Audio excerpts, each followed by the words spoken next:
নমস্কাৰ বন্ধু বান্ধৱীসকল, এই মুহূৰ্তত আহি পৰিছে অসমৰ বিভিন্ন প্ৰান্তৰ পৰা কেইবাটা গুৰুত্বপূৰ্ণ খবৰ। আজিৰ প্ৰথমটো খবৰ, কৃষকসকলৰ বাবে ডাঙৰ খবৰ, শীঘ্ৰে একাউণ্টলৈ আকৌ আহিব ধন। মোদী চৰকাৰে শেহতীয়াকৈ প্ৰধানমন্ত্ৰী কিষাণ যোজনাৰ ধন বেংক একাউণ্টত জমা কৰিছিল। এই ধনখিনি চতুৰ্দশ কিস্তিৰ অধীনত প্ৰায় 8.5 কোটি যোগ্য কৃষকসকলে ধন লাভ কৰিব। কৃষকসকলৰ একাউণ্টত 2,000 টকা জমা কৰা হৈছিল। ইয়াৰ লগতে কৃষকসকলে প্ৰধানমন্ত্ৰী কিষাণ যোজনাৰ অধীনত মুঠ 28,000 টকা লাভ কৰিছে। ইয়াৰ পিছত 15তম কিস্তি কেতিয়া মুকলি কৰা হ'ব সেই বিষয়ে সকলোৱে অপেক্ষা কৰিছে। প্ৰধানমন্ত্ৰী কিষাণ আঁচনিখন নৱেম্বৰ মাহত কৃষকসকলে পাব বুলি আশা কৰা হৈছে। 15তম কিস্তি লাভ কৰিলে কৃষকসকলে মুঠ 30,000 টকা পোৱা হ'ব।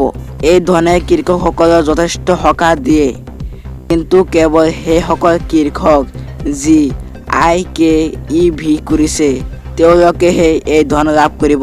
গতিকে যদি KYC অমীমাংসিত হৈ আছে তেন্তে এই কামটো তৎক্ষণাত সম্পূৰ্ণ কৰক। প্ৰধানমন্ত্ৰী কিষাণ আঁচনিৰ অধীনত এই পুঁজিবোৰ কৃষকসকলৰ বেংক একাউণ্টত পোনপটীয়াকৈ জমা কৰা হ'ব। অৱশ্য এই টকা একেলগে দিয়া হোৱা নাই, এই মূল্য 3টা কিস্তিত দিয়া হৈছে। এই টকা প্ৰতি 4 মাহত প্ৰাপ্ত হ'ব। এতিয়া 15তম কিস্তি বাকী আছে। আজিৰ পৰৱৰ্তী খবৰ, 3 মাহৰ ভিতৰত অবৈধ বুলি গণ্য কৰা হ'ব আপোনাৰ লাইচেন্স আৰু গাড়ীৰ RC। তাৰ পূৰ্বে কৰি লওক এই কাম। বাহনৰ গৰাকী বা চালকসকলৰ বাবে গুৰুত্বপূৰ্ণ খবৰ। এতিয়া আপুনি আপোনাৰ পুৰণি মেনুৱেল কাগজ আধাৰিত লাইচেন্স আৰু পঞ্জীয়ন প্ৰমাণপত্ৰ RC ডিজিটাইজড কৰিব লাগিব, আৰু ইয়াৰ বাবে আপোনাৰ হাতত আছে মাত্ৰ 3 মাহৰ সময়। 1 আগষ্টৰ পৰা কাৰ্যকৰী হৈছে এই ব্যৱস্থা।